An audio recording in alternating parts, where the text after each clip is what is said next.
नमस्कार, मैं अलीशा मेलविन और आप देख रहे हैं न्यू राजस्थान धरा न्यूज़। कांग्रेस की रैली में बोले कांग्रेस के राष्ट्रीय सचिव धीरज गुर्जर, लड़ेंगे, हमारी मांग पूरी होगी या फिर लाश उठेगी।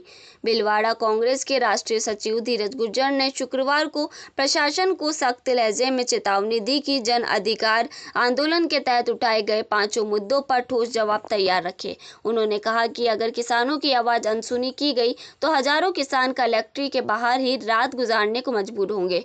धीरज गुर्जर ने कहा कि कलेक्ट्रेट पर आर पार की लड़ाई लड़ने जा रहे हैं, या तो हमारी मांग पूरी होगी या फिर लाश उठेगी। जनसभा के बाद शाम करीब 4:30 बजे रैली की शुरुआत हुई।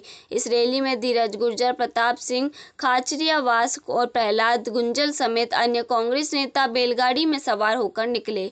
बैलगाड़ी पर सवार होकर पहुंचे कलेक्ट्रेट गुर्जर अपने हजारों समर्थकों के साथ बैलगाड़ी सवार होकर जिला कलेक्टर कार्यालय पहुंचे। अनोखे अंदाज में लोगों का ध्यान अपनी ओर खींचा। मंच से प्रशासन को दी चेतावनी। कलेक्ट्रेट परिसर में बनाए गए मंच से धीरज गुर्जर ने प्रशासन को संबोधित करते हुए कहा कि यदि किसानों की 5 प्रमुख मांगों का जल्द समाधान नहीं हुआ तो आंदोलन और उग्र होगा। उन्होंने कहा कि यदि जवाब संतोषजनक नहीं मिला तो किसान रात भी कलेक्ट्रेट के बाहर ही बिताने को मजबूर होंगे। 5 प्रमुख मांगे: बारिश से खराब हुई फसलों का मुआवजा, किसानों को शीघ्र और पर्याप्त राहत पैकेज दिया जाए, कर्ज माफी, छोटे और सीमांत किसानों के कर्ज पूरी तरह माफ हो, सिंचाई व पेयजल की व्यवस्था, जिले में सूखे हालात को देखते हुए तुरंत इंतजाम किए जाए, बिजली संकट का समाधान, किसानों को निर्बाध और पर्याप्त बिजली आपूर्ति मिले, रोजगार व समर्थन मूल्य गारंटी, युवाओं को रोजगार और किसानों को फसलों का लाभकारी मूल्य सुनिश्चित किया जाए।